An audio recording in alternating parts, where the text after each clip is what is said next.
ஒரு நிமிஷம் ஸ்க்ரோல் பண்ணாதீங்க, இது உங்களுக்காக தான். வேலண்டைன்ஸ் டே வருது இல்லையா? அப்போ ஒரு கேள்வி, நீங்க தேடுறது உண்மையான காதலா இல்ல வெறும் கவனத்தை இருக்கவா? சில நேரங்கள்ல நாம காதல்னு நினைக்கிறது உண்மையில கவனத்துக்கான ஒரு தேடலா தான் இருக்கு. அந்த ஏக்கம் எப்படி ஆரம்பிக்கும் தெரியுமா? யாராவது என்னை செலக்ட் பண்ணணும்னு தோணும்.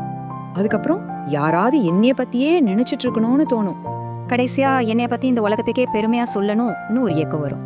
ஆனா அந்த ஏக்கம் ஒரு பயங்கரமான பதட்டத்துக்குள்ள நம்மள தள்ளிடும்.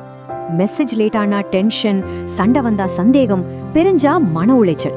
அப்போ யோசிச்சு பாருங்க, இதுக்கு பேரு காதல்னா இதுலயே இவ்ளோ பயம் இருக்கு? பாருங்க, வெறும் கவன தேடுறதுல பயம்தான் இருக்கும். ஆனா உண்மையான காதல் பயம் இல்லாதது. அது உங்களை விட்டு போகாது. இப்படி ஒரு உண்மையான காதலுக்கு நம்ம சரித்திரத்திலேயே ஒரு சக்தி வாய்ந்த உதாரணம் இருக்கு. அது எல்லாண்டி அன்புனா பதிலுக்கு எதையும் எதிர்பார்க்காது, நல்லவங்களை மட்டும் தேடி போகாது. அது யார்கிட்டயும் அன்பு காட்டும். அந்த நபர் தன்னை வேண்டான்னு சொன்னவங்கள கூட நேசிச்சாரு.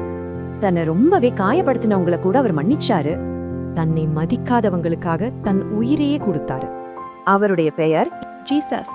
சரி, இந்த காதலர் தினத்துல உங்களுக்காக ஒரு கடைசி கேள்வி. நீங்க தற்காலிகமா கிடைக்கிற கவனத்தை தேட போறீங்களா இல்ல உங்களை தேடி வந்த அந்த உண்மையான அன்பை பத்தி யோசிக்க போறீங்களா?